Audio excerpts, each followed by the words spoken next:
आज मान साहब के साथ, संजीव अरोड़ा जी के साथ, हमारी मेयर साहिबा के साथ आप लोगों के बीच में आके बहुत अच्छा लगा। अभी पद यात्रा करके आ रहे थे और लोगों से मिलते हुए आ रहे थे, मंदिर में माथा टेका हम लोगों ने। मैं आपसे बस ये पूछना चाहता हूं, 75 साल हो गए देश को आजाद हुए, आज तक जवाहर कैंप में कभी कोई मुख्यमंत्री आपसे मिलने के लिए आया? मुख्यमंत्री तो छोड़ो, मुझे नहीं लगता कोई मंत्री भी मिलने के लिए आया होगा। कोई नहीं आता। ये पहली बार है कि कोई मुख्यमंत्री आपके बीच में आपसे मिलने के लिए आया। दूसरी बात, जवाहर कैंप छोड़ो, इतने मुख्यमंत्री आए आज तक, पूरे पंजाब में किसी मुख्यमंत्री की, अकाली दल के, बीजेपी के, कांग्रेस के मुख्यमंत्री की कभी हिम्मत हुई कि वो जनता को माइक देके उनसे सवाल पूछवाए कि मेरे को बताओ आप क्या पूछना चाहते हो? कभी किसी मुख्यमंत्री की, किसी पार्टी की हिम्मत नहीं हुई कि जनता को माइक दे दे। क्यों? इसलिए नहीं हुई क्योंकि उन्होंने लूट मचा रखी थी, उन्होंने घपले कर रखे थे, उन्होंने पंजाब बर्बाद कर दिया था। नशा उन्हीं लोगों ने शुरू किया था, अकाली दल, कांग्रेस, उन्हीं लोगों ने नशे शुरू कर रखे हैं, पूरे पंजाब को बर्बाद। उनको पता था अगर माइक दे दिया जनता को तो जनता इतनी गंदी गंदी गालियां देगी, इतनी गंदी गंदी गालियां देगी, वो डरते थे। इसलिए वो स्टेज पे आते थे, भाषण देते थे, जैसे मान साहब ने कहा बोले सो निहाल का नारा लगाते थे और भाग जाते थे। पहली बार हो रहा है पंजाब के इतिहास में कि कोई मुख्यमंत्री हिम्मत करके माइक जनता को दे रहा है और कह रहा है मेरे से प्रश्न पूछो। यही दिखाता है कि कितनी ईमानदार सरकार है हमारी आम आदमी पार्टी की सरकार। और जो नशे के खिलाफ अब युद्ध छेड़ा है,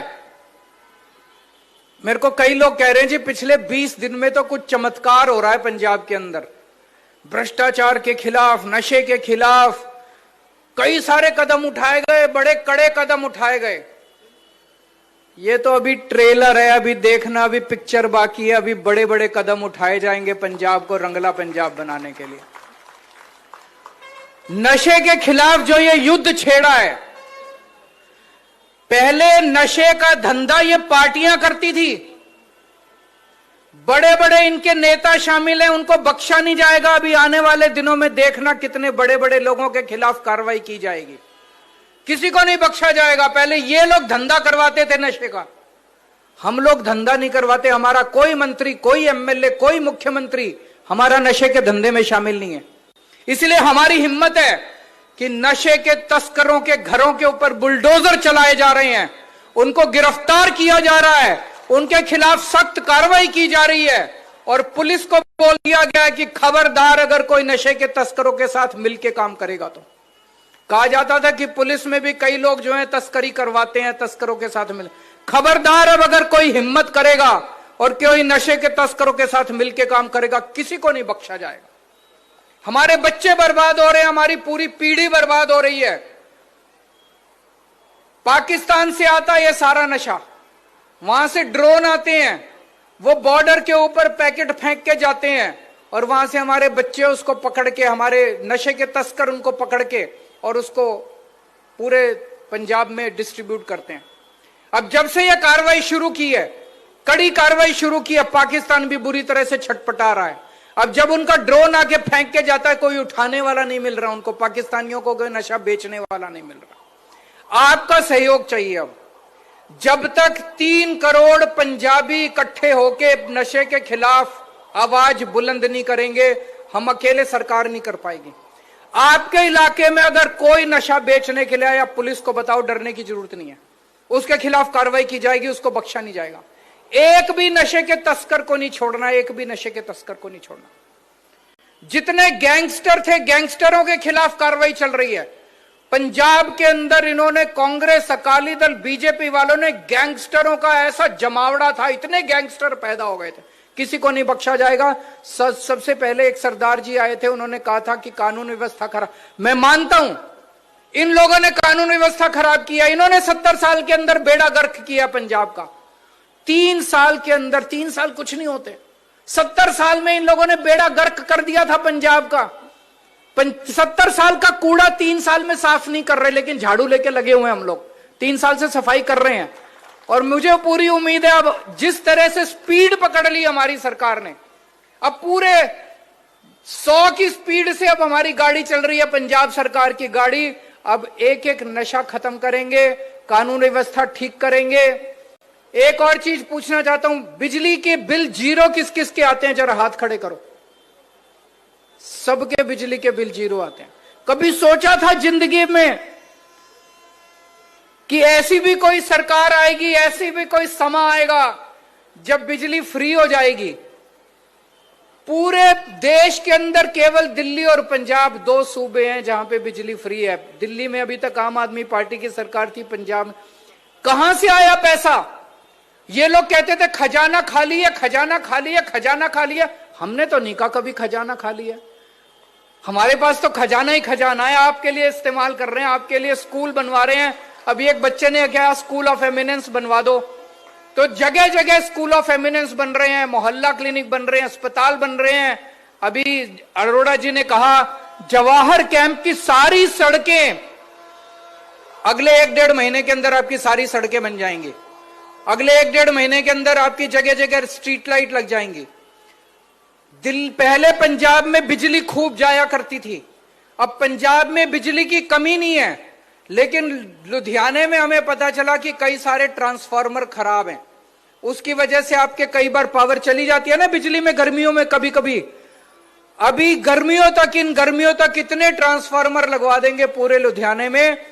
इस बार 1 मिनट के लिए भी लुधियाने के अंदर बिजली नहीं जाएगी गर्मियों के अंदर, आप चिंता मत करें। पैसा कहां से आ रहा है? यह ईमानदारी का पैसा है, यह ईमानदारी का पैसा। ये सारा लूटते थे अकाली दल वाले, कांग्रेस वाले, वो पैसा बचा लिया।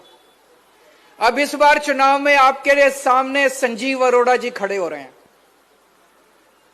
संजीव अरोड़ा, मैं 1-2 उदाहरण दूंगा कि कितना शानदार आदमी है। एक बच्चा दिल्ली में बीमार हुआ, उसकी बीमारी बड़ी रेयर बीमारी थी, उसको SMA-1 कहते हैं। बच्चा पैदा हुआ, पैदा होने के 6 महीने के अंदर पता चला कि उसको वो रेयर बीमारी है। उसमें उसके जो मसल है, मसल खत्म होते जाते हैं, बच्चा खड़ा नहीं हो सकता, बच्चा खा नहीं सकता।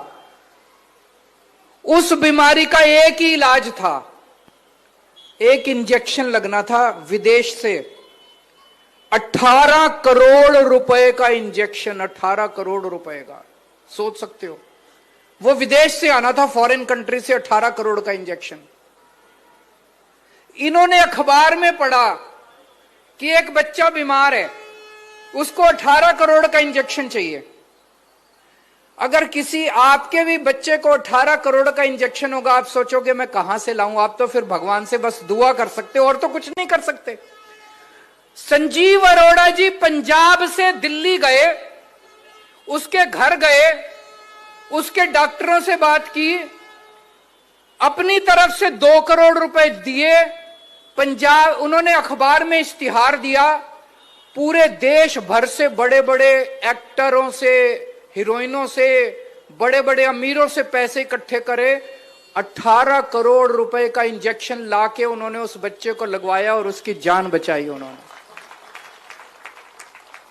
ये कोई आम आदमी नहीं करता, ये वही करता है जिसके दिल में गरीबों के लिए, बीमारों के लिए, इंसानों के लिए दर्द होता है।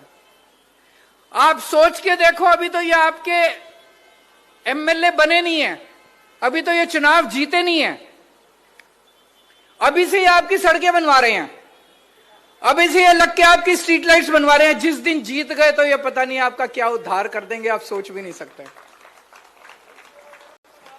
और आखिरी बात, आपका ये जो सिविल हॉस्पिटल है लुधियाने का, इस सिविल हॉस्पिटल में चूहे दौड़ा करते थे, बुरा हाल था, कचरा बना पड़ा था। इन्होंने चंदा इकट्ठा कर करके सिविल हॉस्पिटल शानदार बनवा दिया। कल उसका उद्घाटन होने जा रहा है अपने पैसे से और पूरा चंदा इकट्ठा करके। अब आप लोगों से यही निवेदन है, अब चुनाव होने जा रहा है, आम आदमी पार्टी की सरकार है, आम आदमी पार्टी का एमएलए बनेगा, तो सारे अफसरों को, जैसे आज सारे अफसर यहां मौजूद हैं, municipal commissioner, police commissioner, DC, सारे आए हुए हैं, अगर इनको जिता के भेजोगे, ये सारे अफसरों को आपके बीच में लाके आपके छोटे से छोटे काम भी करा के जाएंगे, बड़े से बड़े काम भी करा के जाएंगे। और अगर आपने कांग्रेस और बीजेपी वालों को जिता दिया, उनकी तो चलेगी नहीं, क्योंकि सरकार तो आम आदमी पार्टी की है, तो वो तो कोई काम करा नहीं सकते, वो तो बस लड़ेंगे विधानसभा के अंदर बैठ के, मान साहब को गालियां देंगे, बड़ी अच्छी अच्छी गालियां देंगे, और काम आपके सारे रुक जाएंगे, काम नहीं हो पाएंगे आपके। तो काम कराने हैं तो संजीव अरोड़ा जी को वोट दे देना, गालियां सुननी है कि वो गंदी गंदी गालियां दे मान साहब को, तो बीजेपी और कांग्रेस और अकाली दल को वोट दे देना।